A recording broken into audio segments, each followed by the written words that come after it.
You beat Liverpool. You beat Barcelona. For over 60 minutes against Arsenal, playing with 10 men, you were able to get a draw. But somehow, you go away to newly promoted Leeds United and you lose 3-1. Who does that? Chelsea, who does that? You can't tell me that your mission is to be Robinhood in football. Because that's what I'm seeing from this Chelsea team. I felt like you guys were going to compete for the title. I'm sorry. I thought you guys would compete for the title because you beat Barcelona, you beat Liverpool. Your performance against Arsenal was impressive, even playing with 10 men for over 60 minutes. Playing with 10 men. You were able to get a draw against arguably the best side in Europe at the moment. And then somehow you go away to Leeds United, newly promoted Leeds United. They are in a relegation battle as we speak. And you lose 3-1.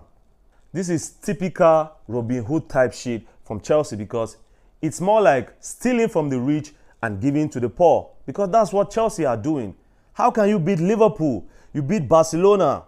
You drew against Arsenal playing with 10 men for over 60 minutes. Only to go and lose to Leeds United, who are battling with relegation. Chelsea are going to win a lot of games this season. They'll have a lot of good moments this season. But then I begin to question my own opinion after that game against Arsenal. Are Chelsea really title contenders or title pretenders?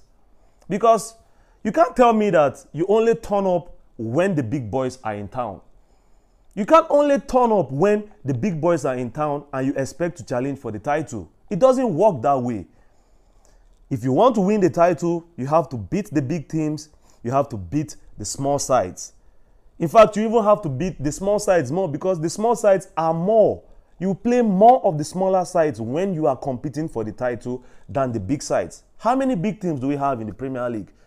How many of them can you play in a season? How many games are you going to play against them in a season? It is these small games that help you to win the title. So Chelsea, I'm afraid the inconsistency that I have seen from this Chelsea team, it begins to make me wonder if Chelsea will really be able to challenge for the title. Chelsea may still challenge for a top 4 finish. You know, they can finish in the Champions League places, but challenging for the title is looking like a tall order for this Chelsea team because they look like a team that are fired up when they have a big team standing in front of them. But when they have a smaller side, you know, they have a different kind of opponent to face. It's different.